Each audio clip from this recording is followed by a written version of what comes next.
On February 13th, 1258, a man walked out of the greatest city on earth to beg for his life. Behind him stood 1 million terrified souls trapped within walls that had once seemed unbreakable. Ahead of him sat the grandson of Genghis Khan, a man who had already drowned entire civilizations in blood. The man walking was Al-Mustasim, commander of the faithful, successor to the Prophet Muhammad, and the 37th Caliph of the Abbasid dynasty. What happened next would change the course of human history forever. Imagine that walk, the smoke rising from 100 fires, turning the February sky the color of old blood. The thunder of trebuchets still pounding the walls, a rhythm that had become as constant as a heartbeat over the past 13 days. The screams of the wounded echoing through streets that had once rung with the songs of poets and the debates of philosophers. Al-Mustasim's black robes, the color of the Abbasid dynasty, now gray with ash. His hands, which had never held a sword, trembling as he clutched a white flag of surrender. Behind him, the 300 officials who accompanied him walked in silence.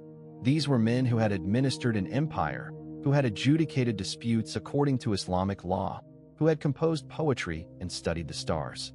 Now they walked to uncertain fate, their fine clothes torn and stained, their faces gaunt from weeks of siege rations. Some wept openly. Others stared ahead with the blank expressions of men already dead inside. This is the story of 13 days that ended 500 years of civilization. 13 days in which libraries that took centuries to build burned in hours. 13 days that destroyed knowledge we're still searching for today. This is the story of how the Islamic Golden Age ended not with a whimper, but with the systematic annihilation of everything it had achieved. But to understand what was lost, you must first see Baghdad at its height. You must see what the world looked like before the fires came. You must understand that this was not just another city that fell, not just another conquest in a long history of empires rising and falling. This was the destruction of the center of human civilization itself, the place where humanity's collective knowledge burned while the world watched helplessly. In the year 762, Caliph Al-Mansur stood on the western bank of the Tigris River and made a decision that would shape civilization for half a millennium. He would build a city unlike any the world had ever seen. Not just another capital, but the capital, a city that would be the center of the known world, the crossroads of all trade routes, the gathering place for all human knowledge. The site he chose was perfect. The Tigris River provided water and transportation. The land was fertile, watered by an ancient network of irrigation canals that had sustained civilizations since the time of the Babylonians and Assyrians. Trade routes from China, India, Persia, Arabia, and Africa all converged here. It was the natural center of the world, and Al-Mansur understood that geography was destiny. He called it Madinat al-Salam, the city of peace. We know it as Baghdad. The design was revolutionary, based on principles both practical and symbolic. A perfect circle, 2 miles in diameter, surrounded by walls 60 feet high and 30 feet thick. The walls themselves were engineering marvels, double-layered brick reinforced with iron gates, studded with watchtowers every 100 yards. For gates open to the cardinal directions, each gate a fortress unto itself with multiple chambers, murder holes, and defensive positions that could hold off an army. Within those walls, the palace of the caliph rose at the exact center of the circle, topped with a green dome that could be seen for miles across the Mesopotamian plain. The symbolism was deliberate. The caliph was the center, the heart, the axis around which the Islamic world revolved. Radiating outward from the palace like spokes on a wheel were broad avenues lined with gardens, markets, and the homes of scholars from every corner of the earth. The construction took 4 years and employed over 100,000 workers, builders, architects, engineers, artisans. They came from across the Islamic world, bringing techniques from Persia, Byzantium, India, and beyond. The result was unlike anything that had existed before, a planned city designed from the ground up to be the capital of civilization itself. By the year 1000, Baghdad had become something unprecedented in human history. Its population exceeded 1 million people, a number so large it defies medieval comprehension. To put that in perspective, London at the same time housed barely 40,000 souls huddled within Roman walls. Paris claimed 200,000 at its peak. Constantinople, the great rival city of the Byzantine Empire, held perhaps 500,000 at its height. Baghdad stood alone as the largest city humanity had ever built, larger than Rome at the height of empire, larger than any city in China, larger than any settlement in the Americas. But the numbers barely capture the reality. Imagine a city so vast that a traveler could walk for hours and never reach the edge. A city where markets sold goods from 3 continents: silk from China, spices from India, ivory from Africa, amber from the Baltic, furs from Russia. A city where you could hear a dozen languages spoken in a single marketplace, where a merchant from Cordoba might haggle with a trader from Samarkand over the price of Chinese porcelain. The wealth was staggering. A single merchant's house might contain treasures that would make a European king weep with envy. The bazaars glittered with gold and silver, with jewels and fine fabrics, with books bound in leather and illuminated with gold leaf. The air smelled of perfumes and spices, of flowers from gardens that employed hundreds of gardeners, of cooking from kitchens that fed thousands. But what made Baghdad extraordinary wasn't its size or its wealth. It was what it knew. In the year 830, Caliph al-Ma'mun founded an institution that would define Baghdad's legacy forever. He called it Beit al-Hikmah, the House of Wisdom. It was the world's first dedicated research institution, a place where scholars came not to pray or to trade, but purely to learn and to expand the boundaries of human knowledge. Picture a vast complex of buildings near the Tigris River, libraries with shelves reaching to high ceilings, filled with manuscripts in a dozen languages. Translation workshops where multilingual scholars worked in teams, rendering Greek philosophy into Arabic, Sanskrit mathematics into Persian, Syriac medical texts into the language that would become the lingua franca of science for centuries. Observatories on the rooftops where astronomers tracked the movements of planets with instruments of unprecedented precision. Workshops where artisans ground lenses, mixed inks, and perfected the art of papermaking to produce manuscripts of extraordinary beauty. The House of Wisdom was revolutionary in ways that are hard to overstate. Scholars of all religions worked side by side: Muslims, Christians, Jews, and Zoroastrians sharing knowledge without religious barriers. They came from Persia and India, from North Africa and Central Asia, from the remnants of the Roman Empire and the edges of China.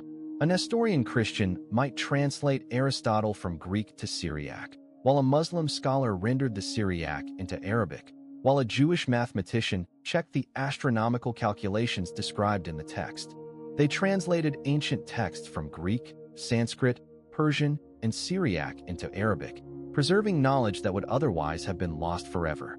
The great works of Greek philosophy, Plato, Aristotle, Euclid, Ptolemy, survived in Arabic translations made in Baghdad when the Greek originals were being lost in the chaos of the medieval Mediterranean.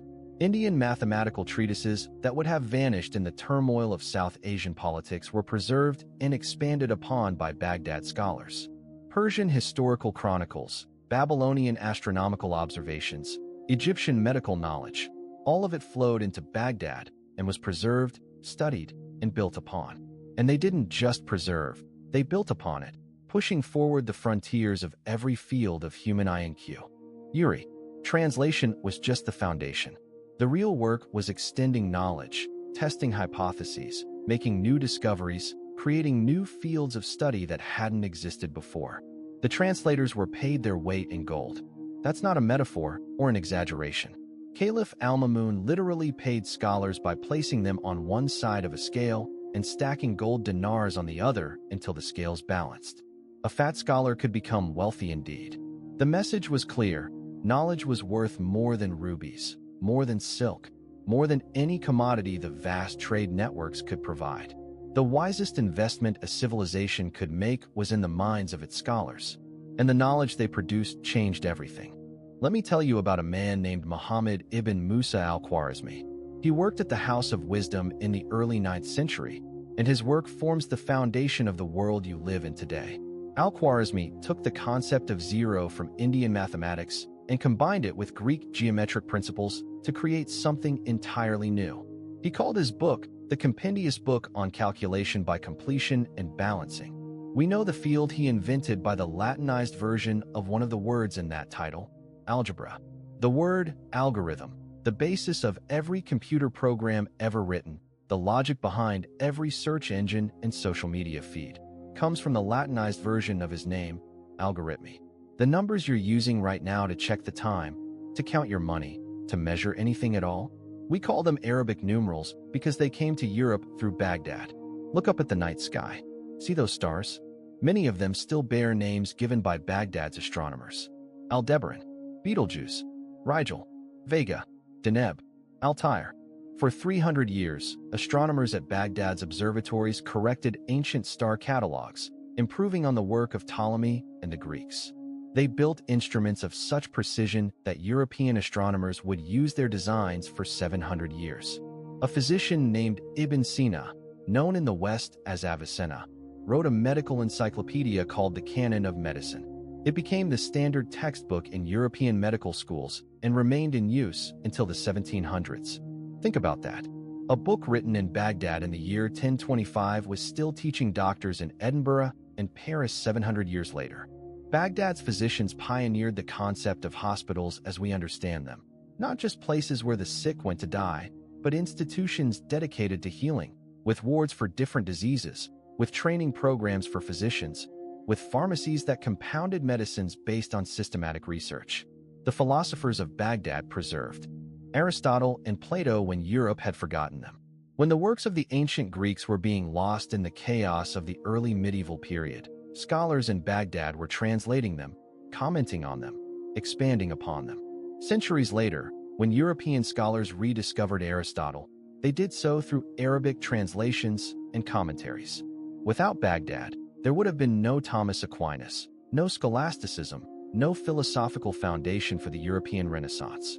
For 500 years, while Europe struggled through what historians once called the Dark Ages, Baghdad led humanity forward. It was the place where the torch of human knowledge burned brightest. It was the city where the future was being built. But golden ages don't last forever. By the year 1242, the glory days were already fading. The caliphs who had once commanded armies from Spain to India now ruled over little more than central Iraq. Real power had slipped from their hands and into the hands of military commanders and provincial governors. The Abbasid Caliphate had become a hollow shell, a great name attached to a weak state. The man who sat on the throne in these declining years was named Al-Mustasim. He was the 37th caliph, and he would be the last. Al-Mustasim was not a warrior. He was a patron of the arts, a man who loved calligraphy and poetry. He bred pigeons as a hobby. He was, by all accounts, a decent and cultured man who would have made an excellent caliph in peaceful times. But these were not peaceful times. These were the last days before the storm, and Al-Mustasim was precisely the wrong man in precisely the wrong place at precisely the wrong moment in history. For years, reports had been reaching Baghdad about something happening in the east. Something terrible. Entire kingdoms were vanishing from the earth as if they had never existed. Cities that had stood for millennia were being erased from the map. The reports spoke of an army unlike anything the world had ever seen, led by a man whose grandfather had conquered half the known world. The grandfather's name had been Genghis Khan. Genghis Khan had been born Temujin, the son of a minor Mongol chieftain on the steppes of Central Asia. He had united the fractious Mongol tribes through a combination of military genius, political cunning, and sheer force of will. By the time he died in 1227, he ruled an empire that stretched from Korea to the Caspian Sea, from the Arctic forests of Sibir, to the borders of India. He had accomplished what no one before him had done. He had made the Mongol warriors into a disciplined, organized war machine that could defeat any army, capture any fortress, and conquer any kingdom. The Mongol military system was revolutionary. Unlike medieval European armies, which were feudal levies that disbanded after a campaign, or Muslim armies, which often relied on slave soldiers or tribal levies, the Mongol army was a permanent, professional force organized along decimal lines. Units of 10, 100, 1,000, and 10,000, each with clear chains of command. Total discipline, desertion, or disobedience meant death, not just for the offender, but for his entire unit. Complete meritocracy, commanders were chosen for ability, not birth. Perfect coordination through a sophisticated system of flags, drums, and messengers on fast horses. They fought with composite bows that could kill at 300 yards, farther than European crossbows, farther than most infantry weapons of any kind. Every Mongol warrior was trained from childhood to shoot from horseback at full gallop, to wheel and retreat and attack again, to coordinate with thousands of other riders in complex tactical movements. They could ride for days with minimal supplies, living off horses' blood if necessary, covering distances that seemed impossible to their enemies. But most terrifying was their tactical sophistication. They used scouts and spies to gather intelligence before every campaign. They spread psychological terror through deliberate massacres that encouraged future enemies to surrender. They used feigned retreats to draw enemies into traps. They adapted to every environment, learning siege warfare from Chinese engineers, naval warfare from Korean sailors, and administrative techniques from Persian bureaucrats. In the year 1219, Genghis Khan had turned his attention to the Khwarezmian Empire, a powerful Muslim state that controlled much of Central Asia. The Shah of Khwarezm, a man named Ala ad-Din Muhammad, had made the catastrophic mistake of executing Mongol ambassadors. The killing of ambassadors was an unforgivable insult in Mongol culture. Genghis Khan's response had been methodical and absolute. Over the next 2 years, the Mongol armies swept through Central Asia like a scythe through wheat. The campaign was a masterpiece of coordinated warfare, with multiple armies operating independently but in perfect synchronization, converging on targets from different directions, cutting off escape routes, annihilating field armies before they could unite. Samarkand, one of the great cities of the Silk Road, a center of Islamic learning and commerce with a population in the hundreds of thousands, fell in 1220 after a siege of just 5 days. The Mongols killed everyone except the artisans, the craftsmen whose skills were valuable enough to warrant deportation to Mongolia as slaves. The scholars, the merchants, the nobles, the common people, all were systematically executed. The city was burned so thoroughly that it took a century to recover. Bokhara, another jewel of Islamic civilization, home to libraries and madrasas that rivaled those of Baghdad itself, was systematically destroyed. The Mongols herded the population into the fields outside the city and divided them into groups. The artisans were separated and sent east as slaves. Everyone else was killed. Then the city was burned. The great mosques, the libraries, the markets, all reduced to ash and rubble. Nishapur resisted longer than the others and was punished for its defiance. When the city finally fell, Genghis Khan ordered total annihilation. Every living thing in the city was killed: men, women, children, even the dogs and cats. The Mongols piled the skulls in pyramids outside the city gates as a warning to others. Estimates of the dead range from 100,000 to over 1 million. The pyramids of skulls stood for years, visible from miles away, a monument to the cost of resistance. The pattern was always the same, refined through dozens of campaigns into a systematic policy. The Mongols would arrive at a city and offer terms: surrender immediately and completely, open your gates, hand over your wealth, provide troops for our next campaign, or be destroyed. Cities that surrendered immediately were usually spared, though they were stripped of wealth and forced to provide soldiers for future conquests. Cities that resisted, even briefly, were annihilated with a thoroughness that defied imagination. The choice was binary, and the Mongols never bluffed. By the time Genghis Khan died in 1227, he had built an empire that stretched from Korea to the Caspian Sea. He had destroyed kingdoms, obliterated cities, and killed millions.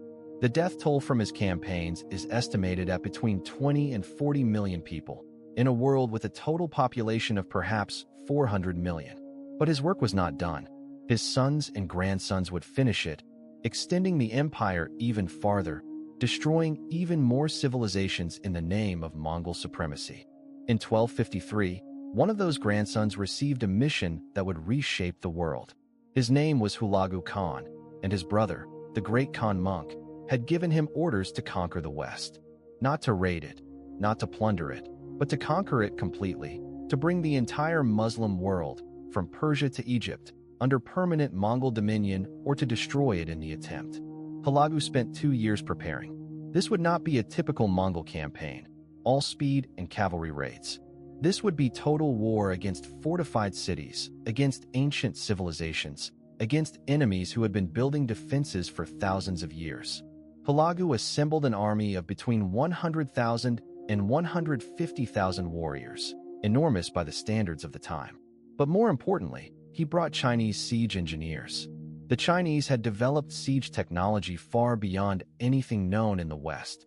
They had trebuchets that could throw stones weighing hundreds of pounds with devastating accuracy. They had explosive projectiles, primitive bombs filled with gunpowder and shrapnel. They had sophisticated techniques for undermining walls and for protecting their own troops during assaults. The Mongols, who had begun as steppe nomads, had become masters of siege warfare by absorbing the knowledge of every civilization they conquered. In 1256, Hulagu sent a message. The Assassins, a secretive Shia sect that had terrorized the Muslim world for more than a century, held a fortress called Alamut in the mountains of Persia. It was considered impregnable. It had never fallen in 150 years. Hulagu took it in 3 weeks. The message was clear. Nothing could stand against Mongol power. No fortress was strong enough. No mountains were high enough. No walls were thick enough. Submit or die. Baghdad finally understood that the threat was real. In the palace at Baghdad, 2 men argued over the fate of a civilization. On one side stood Ibn al-Alqami, the Grand Vizier, the chief administrator of what remained of the Caliphate. On the other stood Mujahid al-Din Aybeg, the military commander of Baghdad's forces. Both men understood that the Mongols were coming. They disagreed absolutely on what should be done about it. Ibn al-Alqami was a practical man, and his practicality had led him to a terrible conclusion. We cannot win this war, he told the caliph. Every city that has resisted them is gone. Samarkand is gone. Bokhara is gone. Nishapur is gone. The assassins are gone.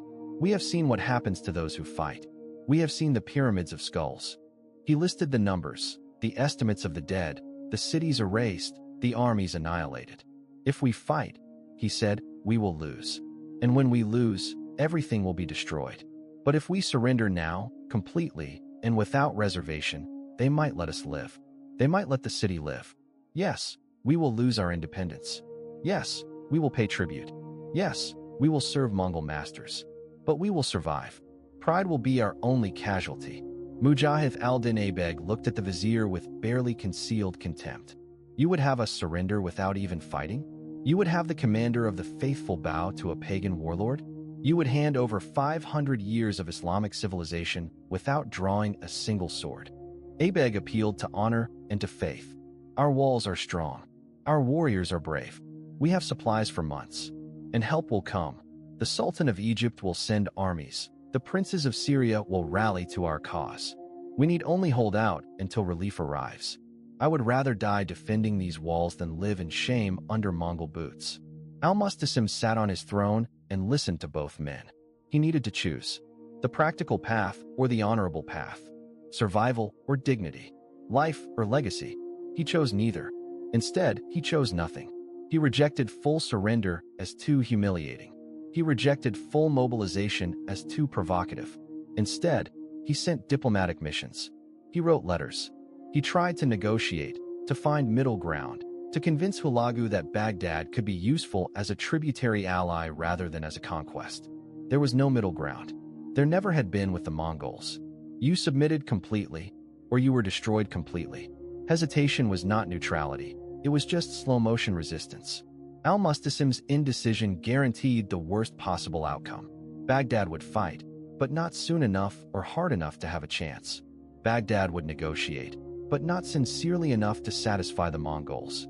The city would stumble into catastrophe, committed to neither path, doomed by both. History would not forgive the mistake. On January 11th, 1258, Mujahid al-Din Aybeg made a decision. The Mongols were approaching, and he would not wait for them to reach the walls. He would take the fight to them. Intelligence reports indicated that an isolated Mongol force was operating near the town of Anbar, west of Baghdad. It appeared to be a foraging party, perhaps a few thousand men, separated from the main army. Aybeg saw an opportunity. If he could strike hard and fast, destroy this isolated force, it might make the Mongols think twice. It might buy time for reinforcements to arrive. At the very least, it would show that Baghdad had teeth. Aybeg led 20,000 cavalry out of the western gates. It was half of Baghdad's entire mounted force, the elite warriors, the core of the army. They rode hard through the winter landscape, banners flying, determined to prove that Baghdad could still fight. When they spotted the Mongol force, Aybeg's spirits rose. The enemy appeared disorganized, scattered across the plain, seemingly unaware of the approaching Arab cavalry. Aybeg gave the order to charge. The ground thundered with hoofbeats as 20,000 horsemen surged forward, lances lowered, shouting prayers and battle cries. The Mongol force ahead of them scattered and fled, apparently panicking at the sight of the massive cavalry charge. It was a trap. The feigned retreat was a classic Mongol tactic, practiced so often it had become almost routine. As the Arab cavalry broke formation in pursuit, Mongol forces that had been hidden in the broken ground to the north and south closed in from both flanks. Simultaneously, engineers upstream destroyed the dikes that controlled the irrigation canals. Within minutes, the ground beneath the Arab cavalry turned to mud. Within an hour, it was a swamp. Horses stumbled and fell. Warriors who dismounted to fight on foot found themselves sinking to their knees in muck. And then the arrows came. Mongol composite bows could kill at 300 yards. The Mongol War. Rears, light cavalry trained from childhood to shoot from horseback, circled the trapped Arab army like wolves around wounded prey. They didn't charge into close combat. They simply shot, retreated, wheeled, and shot again. Arrow after arrow after arrow, until the winter sky seemed dark with them. 12,000 Arab warriors died in 3 hours. More than half of Baghdad's cavalry was destroyed in a single afternoon. Those who survived the slaughter fled back to the city in complete disorder, bringing with them not just casualties, but something worse, the absolute certainty that they could not win. Aybeg had hoped to prove Baghdad's strength. Instead, he had proven the opposite. The Mongols hadn't won through superior courage or through righteous cause. They had won through superior planning, through discipline, through the cold mathematics of warfare. It was a mathematics that Baghdad could not match. On January 29, 1258, the trap closed completely. 3 Mongol columns converged on Baghdad from different directions, one from the north, one from the south, one from the west. The eastern approach was blocked by the Tigris River, which the Mongols controlled with boat patrols. Within 3 days, the Mongols had constructed a continuous barrier around the entire city. No one could get in, no one could get out. 1 million people had become prisoners in their own homes. The siege had begun. On February 1st, at dawn, the first stone hit the southeastern wall of Baghdad. The sound was like thunder, a crack that echoed across the entire city. People in the markets blocks away looked up in confusion, wondering if a building had collapsed. Then came the second impact, and the third, and the fourth, and the citizens of Baghdad began to understand what was happening. The Chinese siege engineers had positioned their trebuchets with mathematical precision. These were not crude catapults, but sophisticated machines, designed with counterweights and carefully calculated trajectories. Each stone weighed more than 200 pounds. Each stone hit exactly where the engineers intended, and the stones never stopped coming. Day and night, the bombardment continued. Citizens tried to sleep to the rhythm of impacts shaking the ground. Cracks began appearing in walls that had stood for 500 years. Buildings near the fortifications began to collapse as stray shots fell short or flew long. People died in their homes, crushed by stones that came through roofs without warning. There was no safe place. On the third day, the Mongols introduced incendiary weapons. Projectiles wrapped, PET and cloth soaked in naphtha arced over the walls and exploded into flame where they landed. The Great Bazaar, the commercial heart of Baghdad, caught fire and burned for an entire day. The smoke was so thick that noon became twilight. People wandered through streets they'd known their entire lives and couldn't see 10 feet ahead. Defenders tried to repair the damage to the walls each night, working by torchlight to patch the cracks and shore up the weakened sections. Mongol archers, using night vision techniques learned from Chinese military manuals, shot them down in the darkness. Bodies accumulated at the base of the walls faster than they could be carried away. On February 5th, the southeastern wall finally gave way. A section 40 feet wide collapsed in a roar of dust and falling stone, opening a direct path into the city. Mongol assault troops poured through the breach, and for the first time, the fighting moved into the streets. The defenders fought with desperate courage. Barricades went up at every intersection. Rooftop archers shot down at the Mongols from above. Citizens who had never held weapons before grabbed kitchen knives and carpentry tools and threw themselves at the invaders. For 3 days, the battle raged house to house, room to room, sometimes hand to hand in corridors too narrow for swords. But mathematics favored the attackers. 2 more breaches opened in the walls. Mongol reinforcements flooded in while no reinforcements came for the defenders. Baghdad's army, which had numbered 50,000 at the start of the siege, dwindled to 15,000, then 10, then 5. Every day, there were fewer defenders and more attackers. Everyone knew how the mathematics would end. On February 10th, Al-Mustasim sent his son, Prince Ahmed, to the Mongol camp to negotiate. Hulagu Khan received the prince courteously and stated his terms. They were simple and absolute. The caliph himself must come in person to surrender. The army must lay down all weapons. The entire population must evacuate the city. Then, perhaps, mercy might be considered. Al-Mustasim hesitated even now. He sent more envoys, wrote more letters, tried to negotiate better terms. The bombardment continued. By February 12th, entire districts were in ruins. Fires burned unchecked. The dead lay in the streets because there were too few living to bury them. There was nothing left to negotiate. On February 13th, 1258, Al-Mustasim dressed in the black robes of the Abbasid dynasty and prepared to walk to his fate. Picture the scene. The greatest city on earth, burning. Smoke rising from 100 fires, thick enough to block out the sun. Walls that had stood for 5 centuries, breached and crumbling. Streets filled with rubble and bodies. And through this apocalyptic landscape, a man in black robes walking, accompanied by 300 officials in their finest clothes, as if dressing well might somehow preserve dignity in the face of annihilation. They walked through the ruined streets of their own city, past homes that would never be rebuilt, past shops that would never open again, past mosques where no one would ever pray again. They walked through the siege lines, past Mongol warriors who watched them with the detached curiosity of men observing an exotic animal. They walked to Hulagu Khan's tent. Hulagu received the caliph with courtesy. He offered refreshments. He asked polite questions about the caliph's health and the health of his family. It was all very civilized.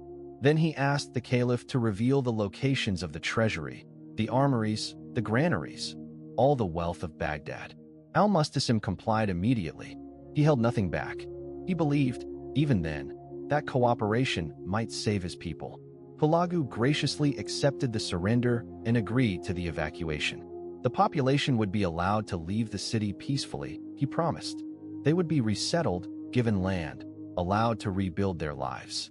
The caliph thanked him and returned to Baghdad to organize the evacuation. It was all a lie. Over the next day, the population of Baghdad was ordered to leave the city. They came in a vast, terrified mass. Men, women, children, the elderly, the sick, everyone who could still walk. 1 million people streaming through gates that had been designed to admit thousands, not hundreds of thousands. The crush was terrible. People were trampled in the panic. Children were separated from parents and lost in the crowd. The elderly who couldn't keep pace were left behind. They were divided into groups as they exited the gates, sorted like livestock with cold efficiency. Mongol officers walked among the crowds, pointing, directing, separating. Christians were separated first. Hulagu's principal wife, Doku's Khatan, was a Nestorian Christian, and she had requested protection for her co-religionists. She had even convinced Hulagu to spare the Christian churches and monasteries within Baghdad. The Christians were escorted to a separate camp and told they would be spared. Many wept with relief, though guilt at their survival must have haunted them for the rest of their lives.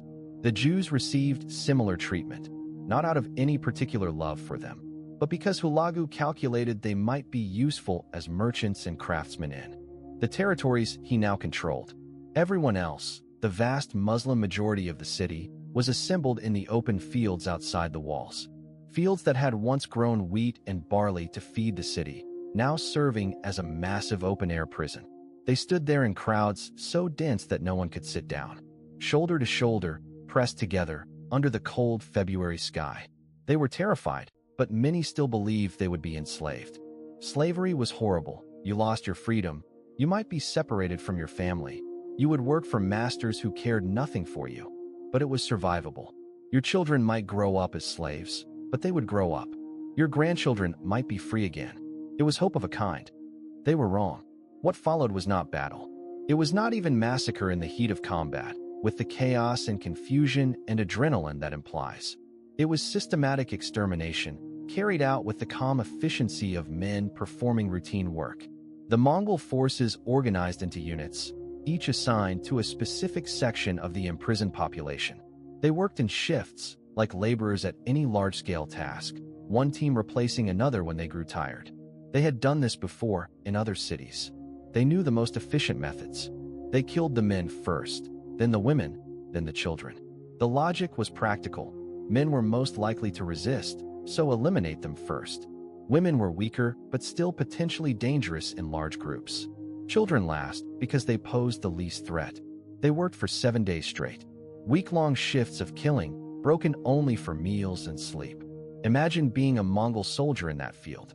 Imagine the monotony of it, the repetition, the sheer physical exhaustion of killing for hours on end. Your sword arm grows heavy. Your hands blister from gripping the sword. Blood soaks into your clothes until you can smell nothing else.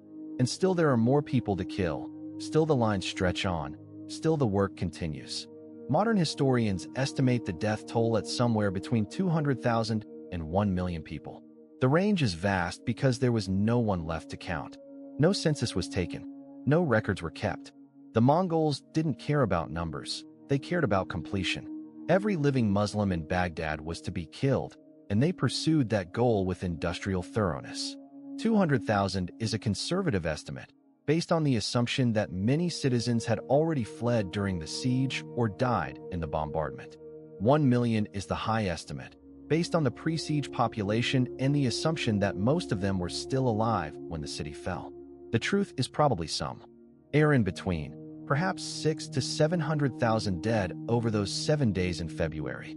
That's 100,000 deaths per day, per 1,000 per hour, more than 1 per second, every second, for a week. The Tigris River, that great artery that had sustained Mesopotamian civilization for 5,000 years, ran thick with bodies. Not a metaphor, literally clogged with corpses. Travelers approaching Baghdad from downstream reported seeing bodies floating past for weeks. The river couldn't carry them all away fast enough. They piled up against the banks, caught in eddies, accumulated in sandbars. The fish that had fed the city for centuries now fed on the citizens. The water that people had drunk, that had irrigated their fields, that had sustained life, became a river of death. The fields outside Baghdad were so soaked with blood that the ground remained dark for years afterward. Spring rains would bring the blood back to the surface, staining puddles red. Travelers' accounts from years later described the earth as still discolored, still smelling faintly of decay when the wind blew a certain way. The stench of rotting corpses could be smelled 20 miles away in the weeks immediately after the massacre. Travelers approaching Baghdad had to cover their faces with cloths soaked in perfume just to breathe. Disease came next, as it always does after mass death. Plague and cholera spread through the survivors who had hidden in the city, through the Christian and Jewish communities who had been spared, through the Mongol garrison left to occupy the ruins. The dead bred pestilence that killed the living.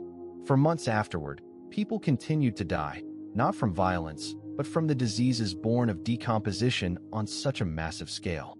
Inside the city, the looting began. 5 centuries of accumulated wealth was stripped away in days. Gold, silver, jewels, silk, spices, anything valuable was taken. Anything too heavy to carry was destroyed out of spite. Mujahid al-Din Aybeg, the military commander who had wanted to fight to the end, got his wish. He died weapon in hand, fighting in the ruins of a palace, refusing to surrender even when the cause was utterly lost. Ibn al-Alqam, the vizier who had counseled surrender, was spared. Hulagu made him governor of what remained of Baghdad. He ruled over a graveyard, a city of corpses and ashes. He died within a year, whether from disease, despair, or quiet murder, no one recorded. On February 20th, 1258, al-Mustasim was executed. The Mongols had a superstition about spilling royal blood. They believed it offended the earth. So they wrapped the caliph in a carpet and trampled him to death with horses. Then they methodically hunted down and killed every male member of the Abbasid family they could find. The dynasty that had ruled the Islamic world for 500 years ended in a single afternoon. The commander of the faithful was dead. Baghdad belonged to the Mongols. But the destruction was not yet complete. The Mongol soldiers who entered the House of Wisdom didn't know what they were destroying. They were looking for treasure, gold, silver, jewels, the kind of portable wealth that made conquests worthwhile. What they found was paper. Rooms full of paper. Buildings full of paper. Entire wings dedicated to nothing but manuscripts. Centuries of accumulated knowledge recorded in beautiful Arabic calligraphy on the finest paper the world could produce. They tore through the rooms looking for anything valuable, overturning shelves, ripping open storage chests, becoming increasingly frustrated and angry as they found nothing but books. Where was the gold? Where were the jewels? Why would anyone build such a magnificent structure, employ such skilled craftsmen to create such beautiful decoration, just to house paper? When they found nothing but books, their mood turned ugly. Frustration turned to spite. Then someone had an idea. Paper burns. It was February, after all, and nights were cold. The great halls of the House of Wisdom, with their high ceilings and marble columns, would make excellent barracks. But they needed heat. The House of Wisdom burned. For centuries of accumulated knowledge went up in smoke. Imagine the scene: soldiers feeding manuscripts into fires, casually using books that had taken years to produce as kindling for their evening meals. A mathematical treatise that represented a scholar's life work, torn apart and fed into the flames sheet by sheet. Philosophical commentaries that had influenced generations of thinkers, used to light torches. Medical texts that had saved countless lives, burned because they couldn't be eaten or sold. Greek philosophy that had been preserved when Europe lost it. The original works of Aristotle and Plato were long gone, but the Arabic translations and commentaries had kept their thought alive. Gone. Indian mathematics that had been expanded and refined over centuries. The original Sanskrit texts were lost in South Asian conflicts, but Baghdad scholars had preserved and built upon them. Gone. Persian poetry and history, some of the finest literature ever produced in that language. Gone. Original Islamic theology and jurisprudence, the intellectual foundations of an entire religion. Gone. Scientific observations made over generations, 300 years of astronomical data, carefully recorded positions of planets and stars, measurements that had improved on all previous work. Gone. Medical knowledge derived from treating thousands of patients in Baghdad's hospitals, surgical techniques, pharmaceutical formulations, diagnostic methods that wouldn't be rediscovered for centuries. Gone. You can't recreate centuries of observation. You can't redo experiments when the notes are ashes. You can't recover insights that existed in only one manuscript, in only one scholar's mind, now both destroyed. But the soldiers couldn't burn it all. There was simply too much. The smoke would have been suffocating, the heat overwhelming. So they threw the manuscripts directly into the Tigris River. Cartload after cartload after cartload of books, dumped into the water like garbage. Teams of soldiers working systematically through the libraries, loading manuscripts onto carts, hauling them to the riverbank, dumping them in. The river turned black with ink. Thousands upon thousands of manuscripts dissolving simultaneously, centuries of accumulated ink bleeding out into the water. Witnesses reported that the mass of sodden paper was so thick it formed bridges that a man could walk across. You could literally cross the Tigris on a bridge of drowning books. How many books? We'll never know. The House of Wisdom had no complete catalog that survived. Estimates range from tens of thousands to hundreds of thousands of individual manuscripts. And the House of Wisdom was just one library. Baghdad had dozens of other libraries scattered throughout the city. Private collections assembled by wealthy scholars over lifetimes of patronage.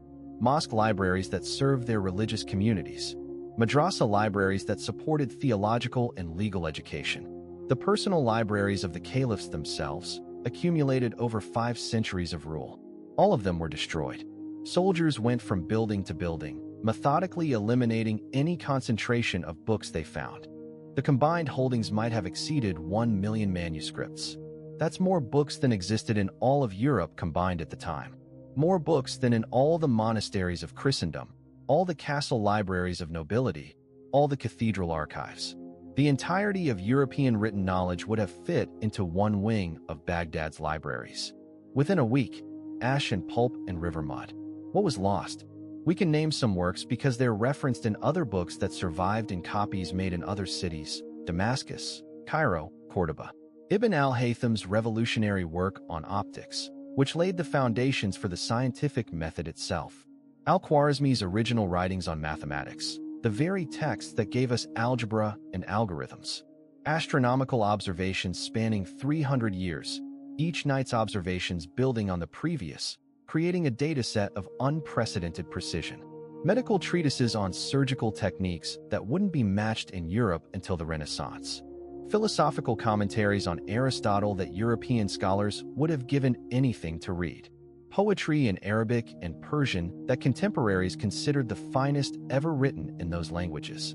But those are just the works we know existed because they're mentioned elsewhere, because a scholar in Cairo read them and cited them, because a student in Damascus copied fragments before returning home.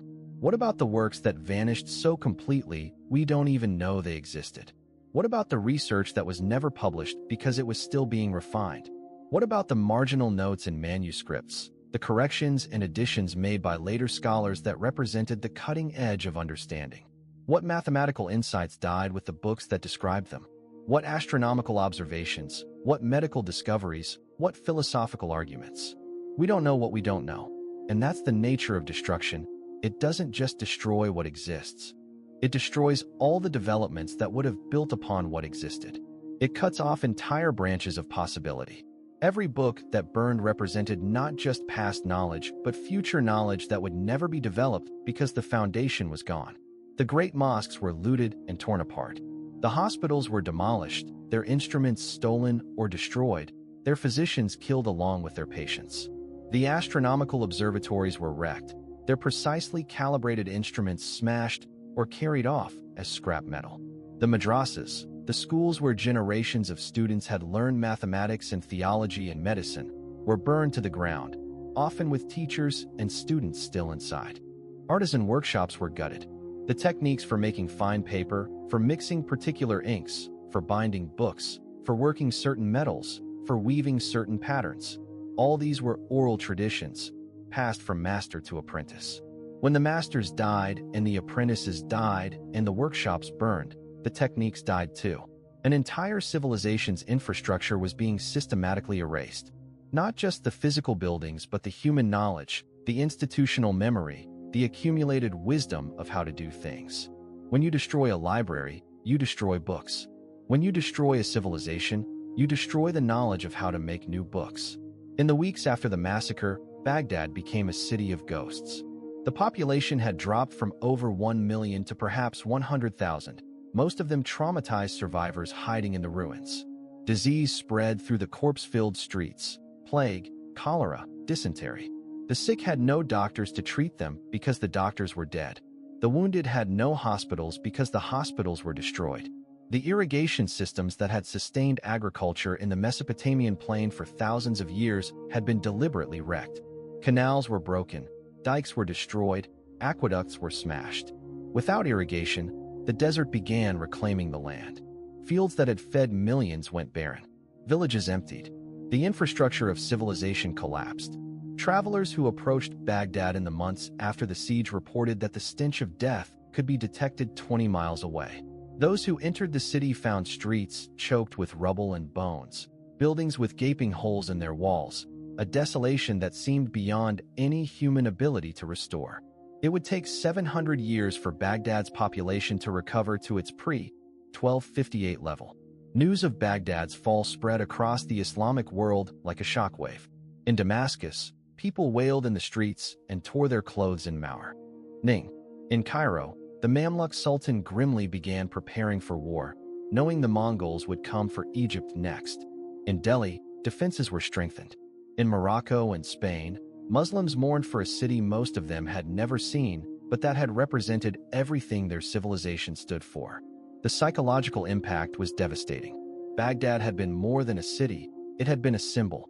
The seat of the Caliphate, the center of Islamic learning, the proof that Islamic civilization was the most advanced in the world.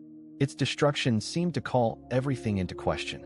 Some believed the day of judgment had arrived. Others wondered if the Mongols were the armies of Gog and Magog mentioned in the Quran, the forces of chaos unleashed at the end of days. But the Mongols could be stopped. In September 1260, a Mongol army under General Kitbuka invaded Palestine, aiming to conquer Egypt.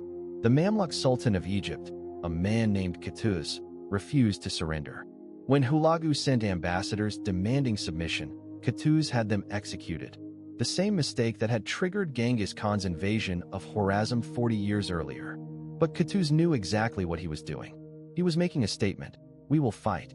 At a place called Ain Jalut, the spring of Goliath, the Mamluk army met the Mongols in open battle. The Mamluks had studied Mongol tactics carefully. They used the same feigned retreat that had destroyed Baghdad's army. When the Mongol cavalry pursued, they were led into a trap and surrounded. For the first time in decades, a Mongol army suffered a major defeat. The news electrified the Islamic world. The Mongols were not invincible. They could be fought and beaten. Hulagu, who had been preparing to continue the conquest, pulled back. He never attempted another major invasion westward. But what was lost in Baghdad stayed lost. Before 1258, the Islamic world led humanity in virtually every field of learning. Mathematics, astronomy, medicine, philosophy, engineering. In all of these, Islamic scholars were at the forefront. Europe, struggling through what historians would later call the Dark Ages, was a backwater. Knowledge flowed from east to west, from the advanced Islamic civilization to the backward Christian kingdoms. After 1258, something changed. It wasn't immediate. Civilizational shifts never are.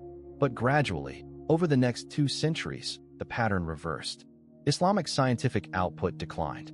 European intellectual activity increased. By the 16th century, the positions had reversed entirely. The correlation is striking, even if the exact causation is debated. What's undeniable is that the destruction of Baghdad destroyed institutions that had taken centuries to build. The House of Wisdom didn't reopen. The other great libraries didn't recover. The funding that had supported scholars disappeared. The confidence that had driven inquiry evaporated. Religious conservatism, which had always existed but had been balanced by patronage for secular learning, gained influence.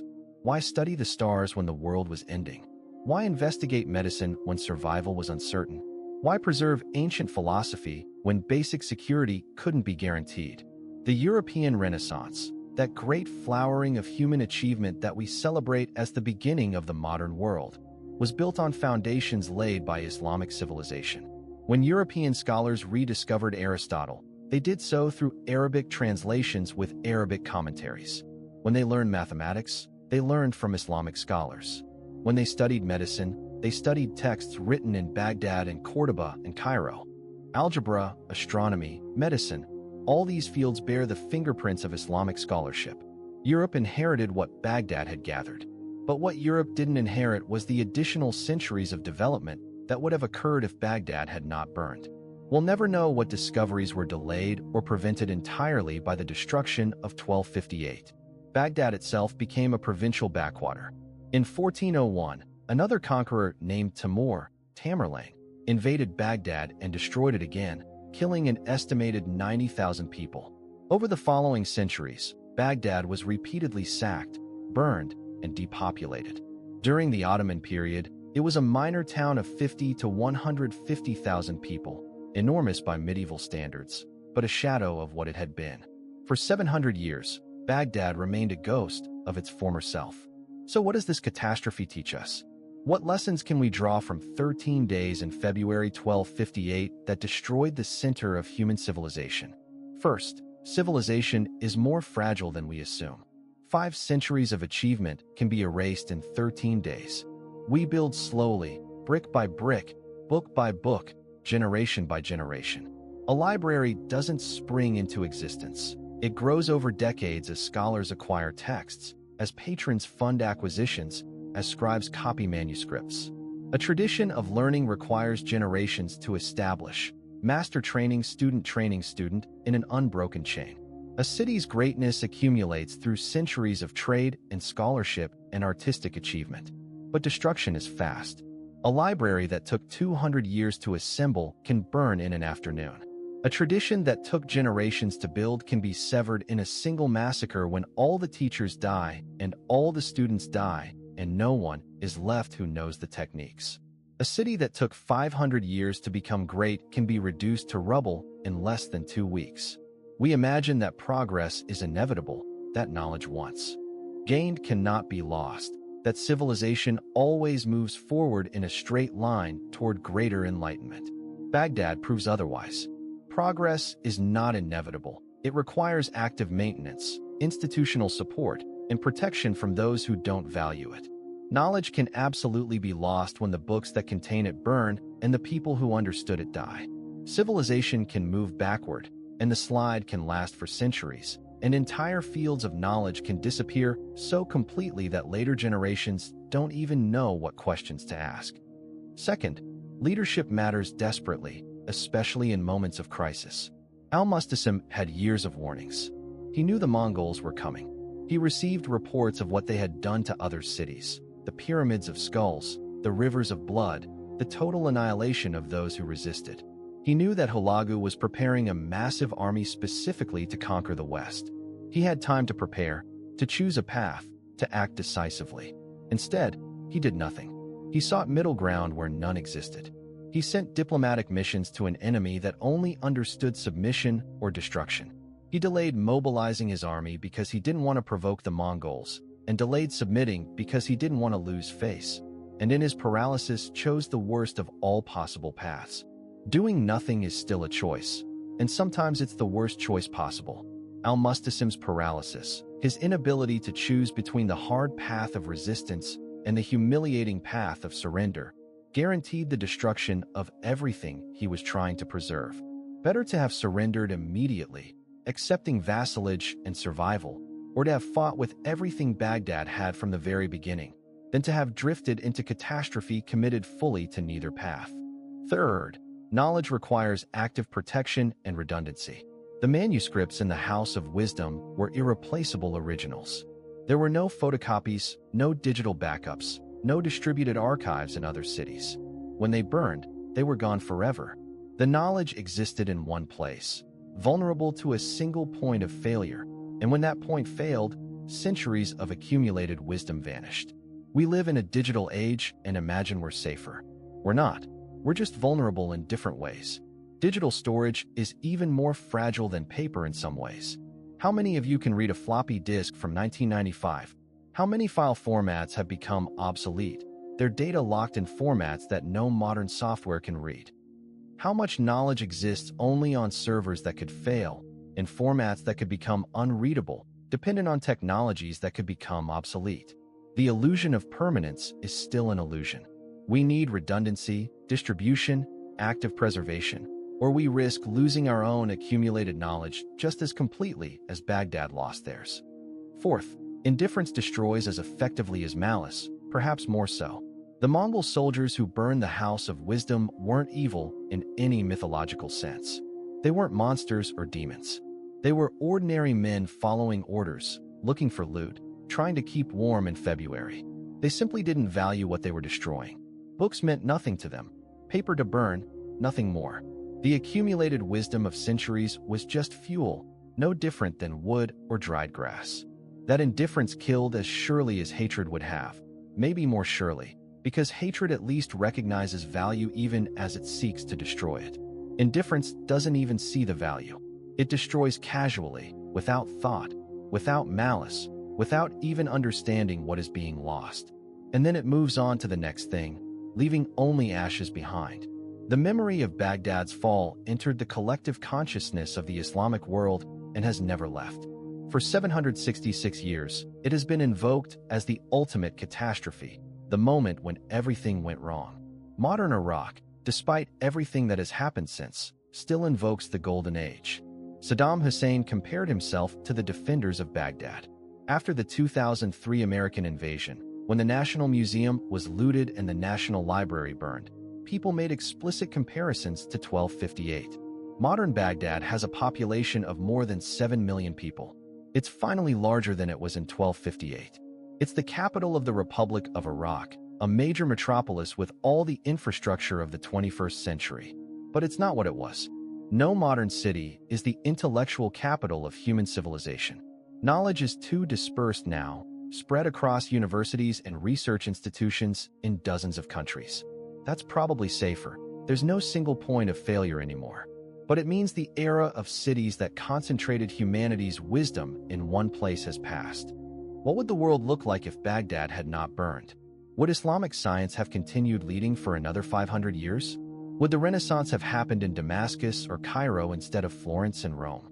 Would the Enlightenment have been an Islamic movement? What discoveries were we robbed of? What books would have been written based on books that burned? What scientific developments would have built on research that was lost? What technological innovations would have emerged? These questions have no answers, but they remind us what was at stake. This wasn't just a city that fell. It was the cutting edge of human civilization itself, and when it was cut down, all of humanity was diminished forever. The destroyers themselves were destroyed, though not by armies. Hulagu Khan died in 1265, just 7 years after Baghdad fell. His Khanate, the fragment of the Mongol Empire he had carved out, collapsed within a century in 1335. The Yuan dynasty in China fell in 1368. Within 200 years, the Mongol Empire had vanished, fragmented into squabbling khanates absorbed by the civilizations they had conquered. The Mongol conquerors converted to Islam, to Buddhism, to Christianity, the religions of the peoples they had conquered. Mongol identity dissolved into the populations they ruled. Genghis Khan's empire proved as impermanent as morning frost on grass, melting away under the sun of time. Yet the destruction they wrought endured. Empires fall, but libraries once burned stay burned. Let me leave you with some numbers, because some numbers deserve repeating. These are the statistics of civilizational collapse, measured in human lives and lost knowledge. Before 1258, Baghdad had a population of more than 1 million people. After 1258, fewer than 100,000, and that depopulation lasted for 700 years. Before 1258, Baghdad's libraries held hundreds of thousands of manuscripts representing the accumulated knowledge of centuries. After 1258, ash and pulp and black water flowing to the Persian Gulf. Before 1258, the Islamic world led humanity in science, mathematics, medicine, philosophy, and engineering. After 1258, leadership gradually, inexorably transferred to Europe.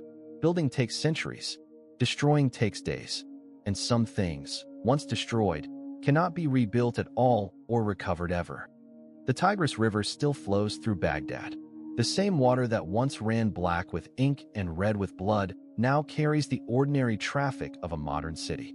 Boats and barges, fishing lines, the reflections of modern buildings.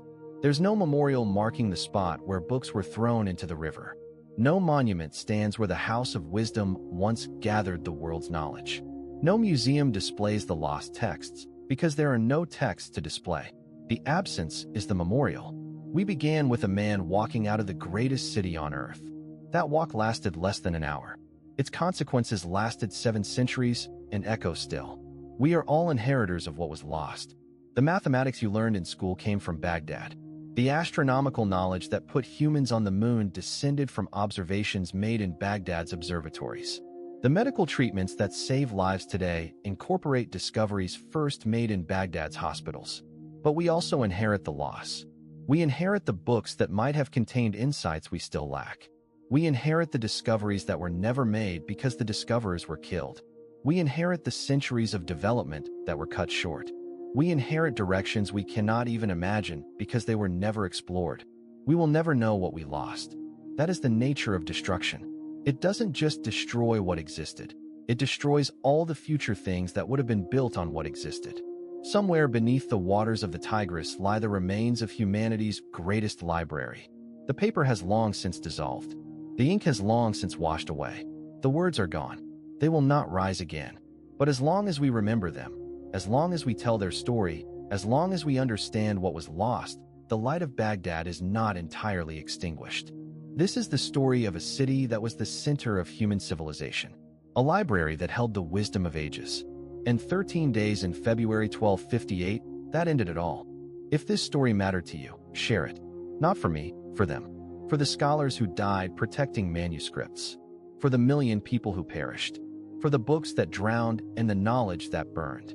They cannot speak for themselves, but we can remember them. The light of Baghdad was extinguished in 1258, but as long as we remember, it is not entirely gone. If this story moved you, help keep Baghdad's memory alive.